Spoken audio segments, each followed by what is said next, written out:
Hello everyone, welcome to NCERT physics simplified. और इस video से हम स्टार्ट करेंगे एक नई सीरीज। इसमें मैं आपको क्लास 12 बोर्ड के लिए प्रिपेयर कराऊंगा।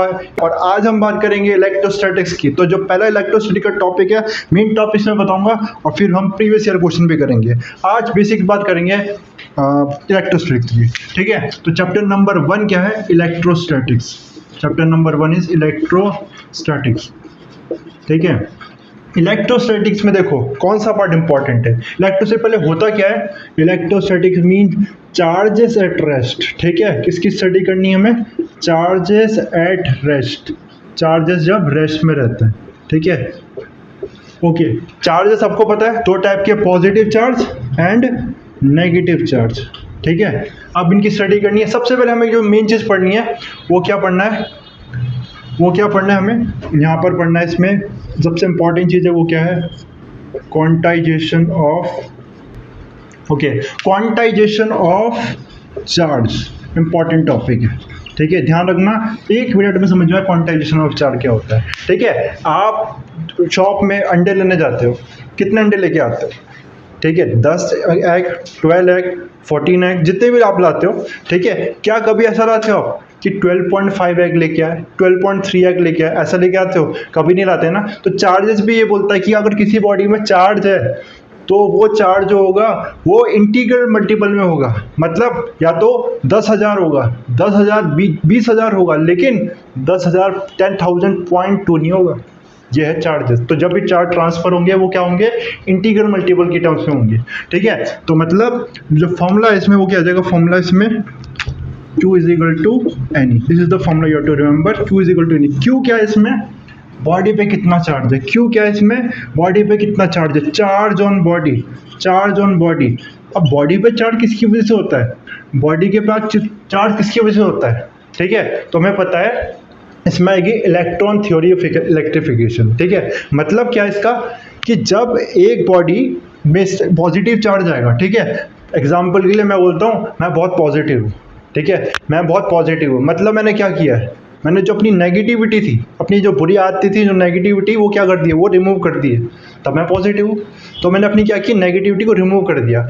अगर कोई इंसान नेगेटिव है, वो नेगेटिव क्यों है? कि उसने नेगेटिव चीज़ों को ले लिया है, बुरी बुरी आदतों को ले लिया है। वैसे ही एक बॉडी चार्ज कब होगी पॉजिटिव चार्ज? जब वो इलेक्ट्रॉन को लूज कर देगी। जब वो इलेक्ट्रॉन को क्या कर देगी? लूज कर देगी नेगेटिव चीज़ को, तो वो पॉजिटिव चार्ज होगी। बात समझ में आई? जब नेगेटिव चार्ज को लूज करेगा मतलब इलेक्ट्रॉन को लूज करेगा। इलेक्ट्रॉन को क्यों? प्रोटॉन को क्यों नहीं? इलेक्ट्रॉन को इसलिए क्योंकि इलेक्ट्रॉन आपको पता है एटम के बाहर होता है, शेल्स में तो इलेक्ट्रॉन्स होता है ना, ओके। तो इलेक्ट्रॉन को लूज करेगा तो पॉजिटिव चार्ज, इलेक्ट्रॉन को गेन करेगा तो नेगेटिव चार्ज, ठीक है, ओके। इसलिए तो चार्ज जो है किसी बॉडी पे किसी वजह से, इलेक्ट्रॉन की वजह से। और कितने इलेक्ट्रॉन होंगे? एन कितना होगा ये? एन मैंने बताया इंटीग्रल मल्टीपल में, इंटीजर होगा ये। 10 हो सकता है, 20 हो सकता है। इलेक्ट्रॉन है तो बहुत ज़्यादा होगा, अमाउंट नंबर बड़ा है, ठीक है। 10,000, 20,000, लेकिन पॉइंट पे नहीं होगा, ठीक है। तो सबसे बेसिक यूनिट ऑफ चार्ज क्या? इलेक्ट्रॉन का चार्ज वो कितना होता है? 1.6 × 10⁻⁻19 कूलम, ठीक है। बात समझ में आ गई होगी। पहला टॉपिक आपको याद समझ में रखना है, क्वांटाइजेशन ऑफ चार्ज। अब एक और चीज़ समझ लो इसमें, माइक्रोस्कोपिक लेवल और मैक्रोस्कोपिक लेवल, ठीक है। जब आप बात करेंगे, जैसे इस मार्कर की बात कर रहा हूँ, इसमें कोई चार्ज आ गया तो इसमें जो चार्ज आएगा वो वहाँ पर हम क्वांटाइजेशन ऑफ चार्ज देखेंगे, इग्नोर कर देंगे। क्यों कर देंगे इग्नोर? क्योंकि जब एक इलेक्ट्रॉन ट्रांसफर होगा, कितने? 10,000, 10 मिलियन इतने इलेक्ट्रॉन ट्रांसफर हो रहे हैं। अब एक एक इलेक्ट्रॉन को थोड़ी देखूंगा मैं, ठीक है। तो मैक्रोस्कोपिक लेवल में हम क्वांटाइजेशन मैटर नहीं करता है। मैटर कब करता है? माइक्रोस्कोपिक लेवल में, जब हम कम चार्ज की बात करें, ठीक है। मतलब हम थ्योरी में पढ़ेंगे इसको, माइक्रोस्कोपिक कॉन्सेप्ट को, क्वांटाइजेशन चार्ज को। मैक्रोस्कोपिक बॉडी के लिए एप्लीकेबल ही नहीं, इग्नोर कर देंगे इसको, ठीक है। तब वहाँ कंटिन्यूस चार्ज डिस्ट्रीब्यूशन है। पहला टॉपिक क्लियर हो गया ना? पहला टॉपिक क्लियर हो गया होगा, ठीक है। अब देखो जो नेक्स्ट इंपॉर्टेंट टॉपिक है वो क्या है? Coulomb's law. वो है कूलम्स लॉ, ठीक है। कूलम्स लॉ क्या बोलता है? तो देखो, ग्रेविटेशन पढ़ा है आपने क्लास 11 में? अगर पढ़ा है तो बहुत अच्छा है। Gravitation law, universal law of gravitation, उसमें जो फोर्स था तो क्या किया कूलम ने? एक तरह से न्यूटन को कॉपी कर दिया। रियल में नहीं किया था, बट हाँ हम जब पढ़ रहे हैं तो बिल्कुल ऐसा लगता है कि कॉपी किया है, ठीक है। तो जो फोर्स है, दो बॉडीज है, दो मासेस है, m1 और m2, इनके बीच में ये दोनों एक दूसरे में फोर्स लगाएगी, ग्रेविटेशन फोर्स। कितना फोर्स लगाएगी, कितना फोर्स लगाएगी आपको पता, जो फोर्स है वो प्रोपोर्शनल होगा किसके, मासेस के प्रोडक्ट के। वो प्रोडक्ट किसके प्रोपोर्शनल होगा, मासेस के प्रोडक्ट के। मतलब जितनी ज़्यादा बड़ी बॉडीज, जितनी बड़ी भारी बॉडीज, उनका फोर्स बहुत ज़्यादा। जैसे कि सन और अर्थ, बहुत ज़्यादा फोर्स, मासेस बहुत ज़्यादा है। मैं और आप, अब दो रूम में लोग खड़े हैं, इन पे फोर्स कितना, बहुत कम। क्यों, मासेस कम है ना। ठीक है, तो फोर्स किस पे डिपेंड कर रहा है, मासेस के मैग्नीट्यूड पे। और फोर्स किसके डिपेंड कर रहा है, मासेस के, इनके बीच में जो डिस्टेंस है, इनके बीच में डिस्टेंस है उसके स्क्वायर। तो इसको बोलते हैं इनवर्स स्क्वायर लॉ। याद रख लेना इसको, इनवर्स स्क्वायर लॉ। इसको क्या बोलते हैं, इनवर्स स्क्वायर लॉ। मतलब डिस्टेंस बढ़ेगा तो फोर्स स्क्वायर टाइम डिक्रीज होगा। ठीक है, फोर डिस्टेंस को मैंने कितना कर दिया, दो बॉडीज को 2 टाइम्स दूर कर दिया। ठीक है, जब 1/2 टाइम दूर कर दिया तो फोर्स कितना डिक्रीज होगा, 2 का स्क्वायर 4, 1/4 टाइम्स। अगर चार्जेस को, मासेस को मैंने 4 टाइम दूर कर दिया, 2 टाइम दूर कर दिया, डबल डिस्टेंस पे कर दिया। पहले 10 पे थे, अब 20 पे कर दिया, तो जो फोर्स होगा वो कितना हो जाएगा, वो 1/4 टाइम डिक्रीज हो जाएगा। ठीक है, ये बात समझो। सेम चीज़ देखो न्यूटन ने क्या किया, न्यूटन ने बोला, कूलम ने बोला कि जो अगर दो मासेस की जगह 2 चार्जेस होंगे ना, तो उसमें जो इलेक्ट्रोस्टैटिक फोर्स होगा वो कितना होगा, मासेस की मैग्नीट्यूड की जगह Q1 Q2, मतलब चार्ज का मैग्नीट्यूड। मैग्नीट्यूड मतलब कितना है, वो 10 है, 20 है, 30 है, कितना है, ओके, स्ट्रेंथ बेसिकली। और इन्वर्स को ले तो वैसे ही होगा, R²। ठीक है, ये बन गया। और जब, लेकिन फ़र्क है, ग्रेविटेशन लॉ इसमें फ़र्क है। वो फ़र्क क्या है, ग्रेविटेशन जो फोर्स है ना, वो मीडियम पे डिपेंड करता है, नहीं करता। ठीक है, मीडियम पे डिपेंड नहीं करता। क्या स्पेस में कुछ भी हो, कोई सा भी मीडियम हो, ग्रेविटेशन लॉ पे उसका फ़र्क नहीं पड़ता। ठीक है, मीडियम पे डिपेंड नहीं करता। यहाँ पर करेगा, यहाँ पर करेगा, इसलिए यहाँ पर जब प्रोपोर्शन रिमूव करते हैं वहाँ आता है कैपिटल J, यहाँ पर आएगा एक कांस्टेंट 1/4 ये तो नंबर है, इसकी कोई चिंता नहीं है। जो बात आएगी वो आएगी एप्सिलॉन नॉट की। ये क्या है, इसको बोलते हैं परमिटिविटी। ठीक है, तो ये देखो परमिटिविटी क्या होती है। परमिटिविटी मतलब देखो, जैसे कि मैं बोलता हूँ 2 चार्जेस, ये चार्जेस रखे हुए, ये चार्जेस रखे हुए, अभी इसमें कितना फोर्स लग रहा है, सपोज 10 फोर्स लग रहा है। अभी कितना फोर्स लग रहा है, 10 फोर्स लग रहा है। मैंने इसके बीच में क्या रख दिया, बीच में एयर की जगह भी एयर है यहाँ पर। अब एयर की जगह मैंने वाटर कर दिया। कितना कर दिया, इन चार्जेस को वाटर में रख दिया। चार्जेस को चेंज किया, नहीं किया।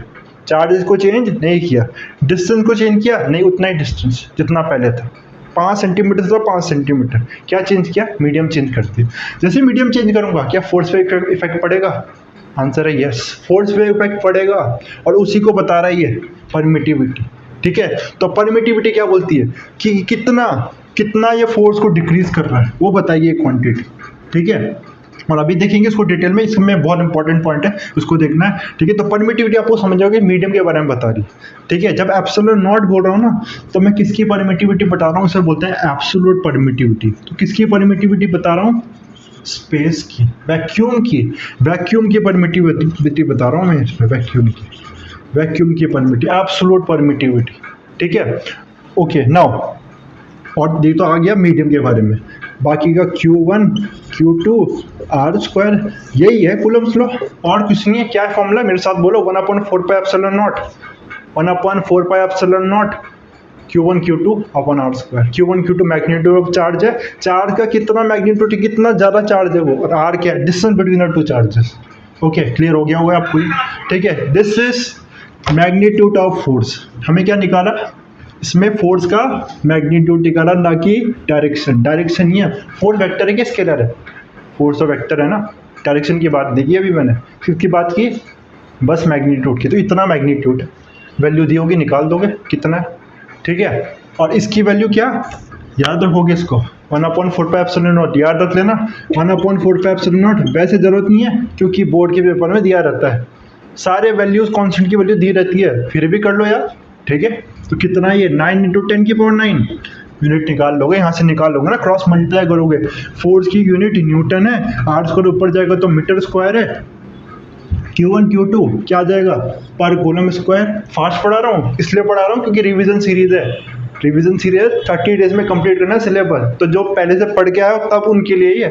ठीक है, स्टार्टिंग कर रहे हो, टाइम लगेगा ग्रास्प करने में कॉन्सेप्ट को, ठीक है। तो देखो यहाँ पर ये हो जाएगा इसकी यूनिट, दिस इज 9 इंटू, क्या है वैल्यू इसकी, 9 इंटू 10 की पावर 9, कितनी, 9 इंटू 10 की पावर 9, याद रखना पड़ेगा इसको, ओके। और अब डायरेक्शन की बात कर लेते हैं। देखो डायरेक्शन कैसे आएगी, डायरेक्शन कैसे आएगी, और वीडियो को मैं शॉर्ट रखूंगा, क्यों रखूंगा शॉर्ट, क्योंकि रिटेंशन कम रहता है, कि हम चाहते हैं कि शॉर्ट वीडियोस हो, आपका जो अटेंशन रहे वीडियोस में वो ज़्यादा से ज़्यादा रहे, तो शॉर्ट वीडियोस, ठीक है, मल्टीपल वीडियोस आएगी लेकिन शॉर्ट वीडियोस, तो बस इसको लास्ट देखेंगे, डायरेक्शन की बात करेंगे।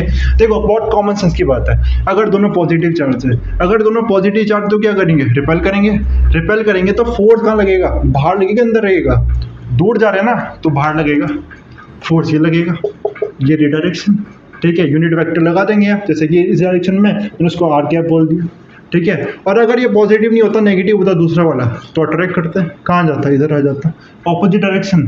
जब ऑपोजिट डायरेक्शन वेक्टर को इस तरह नोट करते हैं, 11 की नॉलेज काम आएगी, minus r cap. R cap क्या होता है, यूनिट वेक्टर, यूनिट वेक्टर मतलब जो डायरेक्शन बताए, ठीक है, जो डायरेक्शन बताए, यूनिट मैग्नीट्यूड कितना इसका 1, डायरेक्शन बताने का काम है।